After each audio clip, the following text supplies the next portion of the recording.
Ռեոփնի եթերում Ռենյուզի ժամը 13-ի թողարկումն է, ես Մերի Դանիելյանն եմ, բարի կեսօր։ Եվ այսպես, ըստ լրատվամիջոցների մայրաթոռում այս պահին զուգահեռ երկու ժողով է ընթանում։ Դեռևս եկեղեցու չհաստատված տեղեկություններով մեկը եպիսկոպոսատ ժողովն է, մյուսը միաբանների։ Քիչ առաջ էլ մայրաթոռ են գնացել Արագածոտնի թեմի հոգևորականները։ Հավանաբար քննարկվում է նաև երեկ Նիկոլ Փաշինյանի հետ հանդիպած սրբազանների հարցը։ Հիշեցնեմ, որ նախորդին տարածվեց եպիսկոպոսների ու արքիեպիսկոպոսների ստորագրությամբ հայտարարություն, որով վեհափառ հայրապետից պահանջում էին, որ Արշակ սրբազանը լքի մայրաթոռը։ Իդեպ դեռևս հստակեցված չէ այդ նամակի իսկությունը։ Դրանից հետո Նիկոլ Փաշինյանը հայտարարեց, թե հանդիպման է հրավիրում սրբազան հայրերին։ Նույն օրը կայացած հանդիպմանը մասնակցել են Վայոց ձորի, Կոտայքի, Բալթյան երկրների, Արցախի, Արարատյան հայրապետական, Մասյացոտնի թեմերի առաջնորդները եւ ԵՊՀ Աստվածաբանության ֆակուլտետի դեկանը։ Ըստ պաշտոնական հաղորդագրության վարչապետը ողջունել է ներկաներին եւ շնորհակալություն հայտնել նրանց հրապարակային կերպով արտահայտած սկզբունքային դիրքորոշման համար։ Հայկական ժամանակը հրապարակել է մի նյութ, որտեղ դեռևս չհաստատված տեղեկություններով եպիսկոպոսների ստորագրված ինչ-որ դիմումի հղում է անում ու պնդում, թե հաստատվել է Արշակ սրբազանին վերաբերող տեսանյութերի իսկությունը։ Լրատվամիջոցի այս բնորոշումը անձամբ արքեպիսկոպոսի փաստաբանն է մեկնաբանել։ Ինձ հայտնի չէ այդ գրությունը փաստացի իրական է թե ոչ, բացի այդ ակնհայտ է, որ եթե նույնիսկ նման փորձաքննության եզրակացություն գոյություն ունենար, այն չէր կարող տրամադրվել որևէ այլ անձի, այդ թվում հիշատակվող եպիսկոպոսներին նախաքննության գաղտնիության պահանջների պատճառով։ Ինչու հեռանահարցնում է Արշակ սրբազանը ցանկացած որոշման տակ պետք է լինի իրավական, կրոնական, բարոյական կամ տրամաբանական հիմք, ինչը մայրաթոռի դիվանապետը չի տեսնում։ Ես տակավին հիմքեր չունեմ ամբողջական հաստատելու, որ այն անձինք, որոնց անունները նշված է, իրենք կրում են այդ պատասխանատվությունը։ Երբ որ իրենց կողմից շոշափելիորեն, առարկայորեն կհրապարակվի, կհաստատվի, այն ժամանակ մենք այդ թեմայի շուրջ ավելի առարկայորեն խոսենք։ Հիշեցնենք, համացանցում մոտ մեկ շաբաթ է դիմումների նկարներ են տարածվում, թե մի շարք հոգևորականներ խնդրում են վեհափառին ուսումնասիրության առարկա դարձնել Արշակ արքեպիսկոպոսի անվան շուրջ պտտվող լուրերը։ Այդ տեսանյութի հարցը քննարկվել է վեհափառի ու հանձնախմբի հետ, ասում է Գերմանիայի հայոց թեմի առաջնորդ Սերովբեյ եպիսկոպոս Իսախանյանը։ Եթե ծանոթանայի, չգիտեմ, այսինքն առանց ամբողջապես Եվ կարծում եմ դա մի այնպիսի տեքստ է, որ մեծ հավանականությամբ պետք է ոչ միայն ծանոթանալ, այլ շատ ուշադիր ամեն բառի վրա մտածել, հասկանալ ինչ են իմ հոգևոր եղբայրները գրել եւ ինչ է պահանջը։ Չեմ կարող արտահայտվել մի բանի մասին, որի բովանդակությունը ամբողջապես չեմ տիրապետում, ինձանով չեմ յուրացրել, գուցե վրայով անգամ անցել եմ, կարդացել եմ, բայց չեմ յուրացրել։ Այս ժամանակ պետք ունեմ, որպեսզի ամբողջովին Սրբազան, այսինքն Սերովբեյ եպիսկոպոսի անունը նույնպես կա լրատվամիջոցի հրապարակած թղթում։ Տելեգրամյան ալիքներից ավելի հասանելի կայքային տիրույթում տարածվող լրատվամիջոցը Փաշինյանների ընտանիքին պատկանող Հայկական ժամանակն է։ Եկեղեցում կան հոգևորականներ, ովքեր նախանձախնդիր են եկեղեցու հոգևոր առաքելության իրականացման գործում եւ ես իհարկե սրբազան հայրերի համաձայնության դեպքում հենց այսօր նրանց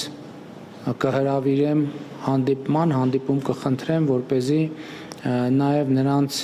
դիրքորոշումները, մոտեցումները հայտարարությունից բխող ավելի մանրամասն հասկանամ։ Նիկոլ Փաշինյանը, որ կարծում է, թե կաթողիկոսը սպառել է եկեղեցին բարենորոգելու հնարավորությունները, քննարկման է հրավիրում կաթողիկոսին դեմ հոգևորականներին։ Դիմումում 13 կանոնից կազմված ցանկ է, որից ստորագրել են 9 սրբազան։ Հիմնականում նրանք չեն պատասխանում մեր լրատվամիջոցների զանգերին կամ պարզապես ասում են, ծանոթ են, թե խոսքն ինչի մասին է, բայց չեն ստորագրել։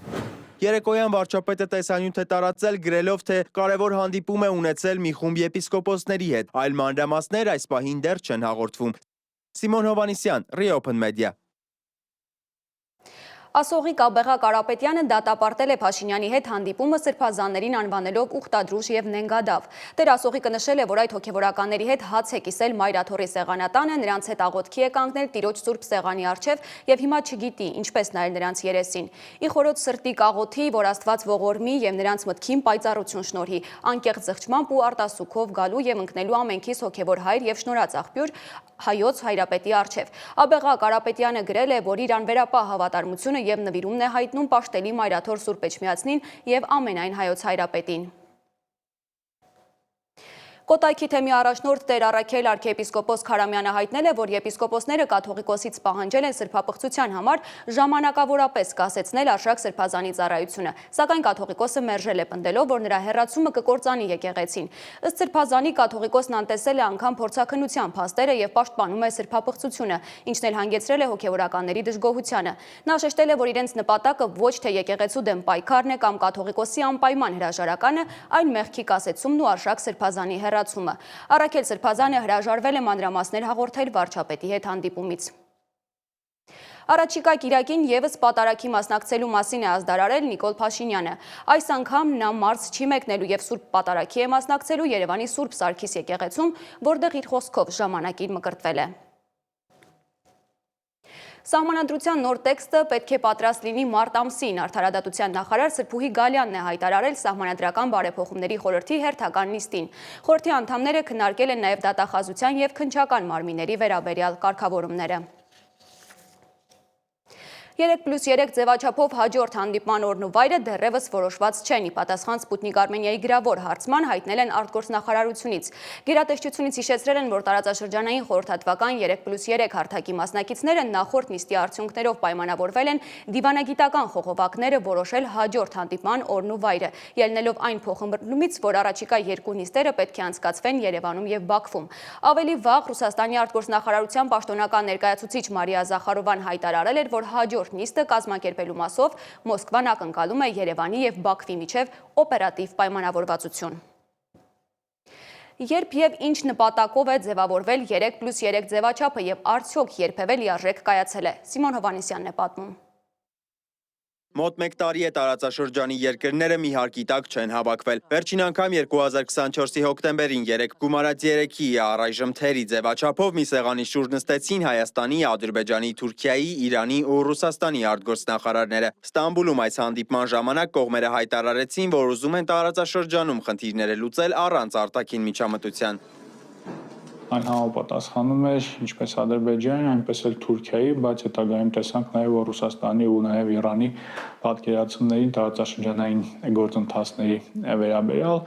Ավելին, թեև մտահղացումը պատկանում էր Թուրքիայի եւ Ադրբեջանի նախագահներ Էրդողանին ու Ալիևին 44-օրյա պատերազմից հետո, բայց աստիճանաբար դրա քաղաքական նշանակությունը սկսեցին ընդգծել Ռուսաստանն ու Իրանը։ Հայտնի է, որ հատկապես Մոսկվան ու Թեհրանն են խիստ զգայուն արտատարածաշրջանային ուժերի միջամտության հանդեպ։ Дополнительно мы видим немалый потенциал. Մենք նաև զգալի ներուժ ենք տեսնում 3+3 տարածաշրջանային համագործակցության հարթակի ձևաչափի մշակման մեջ։ Հարավային Կովկասի 3 երկրներ եւ նրանց անմիջական հարևանները՝ Ռուսաստանը, Իրանը եւ Թուրքիան։ Թեհրանում եւ Ստամբուլում արդեն տեղի են ունեցել երկու նախարարական հանդիպումներ։ Այժմ մենք քննարկում ենք երրորդ նախարարական ֆորումի անցկացումը։ Թեհրանում եւ Ստամբուլում ունեցած շփումներից հետո մենք հնարավորություն ունենք որոշակի լավատեսություն զգալ այս հարթակի ապագայի նկատմամբ։ Ձևաչափը պիտի ուղղված լիներ Հարավային Կովկասում տնտեսական եւ տրանսպորտային կապերի ապաշրջափակմանը եւ խաղաղության հաստատմանը։ Չնայած դրան վերաբերող միակ հռչակագիրն ու համաձայնագիրը նախաստորագրվեց Վաշինգտոնում։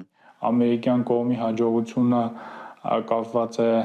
նրա հետ կամ սկզբնական այս փուլում կարելի է ինչ-որ հաջողություն անվանել, առնվազն իրենց տեսանկյունից, որ փորձել են ինչ-որ կոմպրոմիսային տարբերակ գտնել, որը հաշվի առնում ինչպես Հայաստանի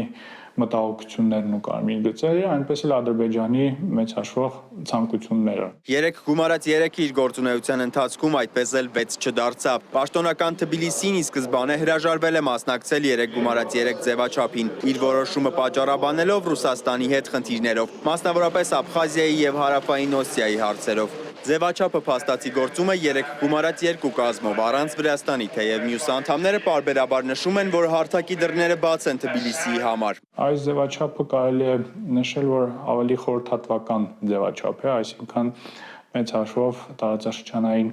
երկրները խոշոր եւ փոքր հավաքվում են հենց տարածաշրջանային խնդիրներ քննարկելու համար։ Մինչ օրս կայացել է ձևաչափի 3 հիմնական հանդիպում։ Վերլուծաբանի կարծիքով արդյունքներն առայժմ շոշափելի չեն, գուցե լայն հանրության համար տեսանելի չլինեն։ Առաջին հանդիպումը տեղի ունեցավ Ռուսաստանի մայրաքաղաքում 2021-ին փոխարտգործնախարարների մակարդակով։ Երկրորդ հանդիպումը 2023-ին Թեհրանում հավաքեց արտգործնախարարներին։ Երրորդը արդեն անցած տարվա Ստամբուլի հանդիպումներ։ Ես չեմ կարծում, թե կա որևէ պետություն, որը չի ուզում ներդաշնակ, խաղաղ եւ բոլորին ձեռնտու շահավետ մթնոլորտում զարգացնել հարաբերություններ իր տարածաշրջանում իր հարևանների հետ։ Այս առումով 3 գումարած 3-ը լավ քննարկումների հարթակ է, կարծում եմ օգտակար հարթակ է, բայց նաեւ ոչ պիտի սահմանափակվենք այս հարթակով։ Հայաստանը դրական է վերաբերում 3 գումարած 3 ձևաչափին, այն դիտարկելով որպես տարածաշրջանային նախագծերի քննարկման հարթակ։ Հայկական կողմն այստեղ առաջ է մղում իր խաղաղության խաչմերուկ նախագիծը պայմանով, որ ձևաչափը չանդրադառնա այլ հարթակներում քննարկվող հակամարտությունների կարգավորման հարցերին։ Հայաստանը նաև պատրաստակամություն է հայտնել հյուրընկալել հաջորդ նախարարական հանդիպումը։ Սիմոն Հովանիսյան, Ստեփան Տիգրանյան, Reopen Media։ Խաղաղության հեռանկարների բարելավման համատեքստում թե Բաքուն, թե Երևանը դիտարկում են Եվրամիության հետ ավելի սերտ կապերի հնարավորությունը որպես այլընտրանք Մոսկվային։ Այս մասին գրել է ամերիկյան դեմոկրատների խոսափող Պոլիտիկոն։ Ըստ պարբերականի նրանց մասնակցությունը դիտարկվում է որպես կրիտիկական կարևոր ցանկացած լուրջ տարածաշրջանային համագործակցության համար եւ կարող է լրացուցիչ բոնուս բերել Թուրքիայի հետ Եվրամիության հարաբերությունների առաջմղման իմաստով ավելի կառուցողական ուղղությամբ։ Եվրամիության պաշտոնյաներից մեկը կատակել է, թե գուցե Հայաստանը դառնա հաջորդ Մոլդովան։ Ռուսաստանի նախագահ Վլադիմիր Պուտինը հայտարարել է, որ ռազմական գործողությունները կդադարեն, երբ ուկրաինական զորքերը դուրս գան Դոնբասում զբաղեցրած դիրքերից։ Նա հավելել է, որ եթե Ուկրաինայի զինված ուժերը դուրս չգան իրենց օկուպացրած տարածքներից, Ռուսաստանը դրան կհասնի զենքի ուժով։ Պուտինը նաև նշել է, որ ռազմաճակատում դրական դինամիկան շարունակվում է բոլոր ուղղություններով եւ Ռուսաստանի զինված ուժերը արագացնում են իրենց առաջխաղացումը։ Նրա խոսքով Ուկրաինայի զինված ուժերը հոկտեմբերին ռազմաճակատում ունեցել են մոտ 47500 զոհ։ Միջազգային լրահոսին հետևում է Դավիթ Գենջոյանը։ Ուկրաինայի նախագահ Զելենսկին հայտարարել է Ժնևի բանակցությունների հիման վրա Միացյալ Նահանգների հետ խաղաղության բանաձևի մշակման մասին, ինչին ի պատասխան Վլադիմիր Պուտինը նշել է, որ այդ նախագիծը կարող է համաձայնագրի հիմք դառնալ միայն ուկրաինական զորքերի դուրսբերման դեպքում, միաժամանակ կասկածի տակ դնելով Կիևի իշխանության լեգիտիմությունը եւ սպառնալով շարունակել պատերազմը։ Դիվանագիտական այս զարգացումների ֆոնին Պուտինը հաստատել է ԱՄՆ հատուկ ծառայությունների հետ կապերի պահպանումը եւ զգուշացրել ակտիվների բռնագրավման ուղղված պատասխան քայլերի մասին։ Միևնույն ժամանակ Զելենսկին Լատվիայից հոբ համակարգերի աջակցություն է ստացել, իսկ Հունգարիան պատրաստվում է բանակցել Ռուսաստանի հետ էներգակիրների շուրջ։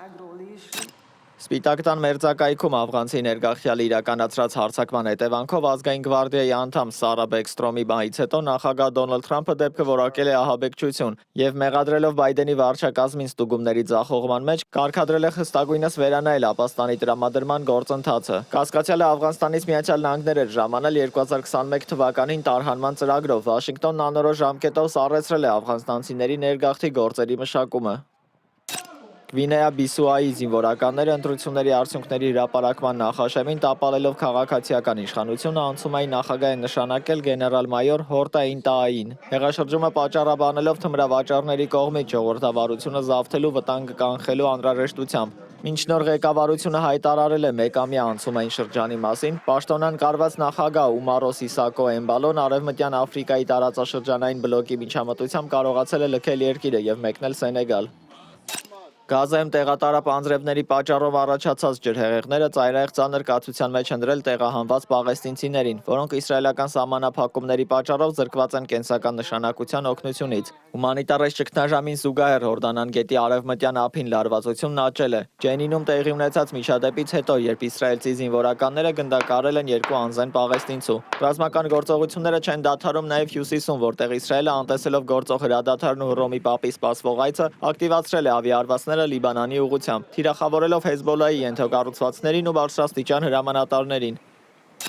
Սիրիայի Դամասկոսի արվարձաններում գտնվող Բեյթջին քաղաք իսրայելական զորքերի ներխուժման եւ դրան հաջորդած բախումների հետևանքով զոհվել է առնվազն 12 մարդ, այդ թվում երեխաներ, իսկ 6 իսրայելցի զինվորականներ վիրավորվել են։ Ըստ հաղորդումների իսրայելական ստորաբաժանումը շրջափակման մեջ է ընկել, ինչին ի պատասխան բանակը կիրառել է հրետանի եւ ավիացիա, արգելափակելով փրկարարների մուտքը եւ ստիպելով տեղի բնակիչներին լքել բնակավայրը։ Լարվածության այս հրացումը տեղի է ունենում 2024 թվականին նախագահ Բաշար al-Ասադի տապալումից հետո Իսրայելի կողմից հարավային Սիրիայում օկուպացիոն գոտիների ընդլայնման եւ հաճախակի դարձած ռազմական գործողությունների համատեքստում։ Դավիթ Գենջոյան, Open Media։ Այս ժամի համար այսքանը, կհանդիպենք ժամը 17-ին լուրերի մեր հաջորդ թողարկմանը։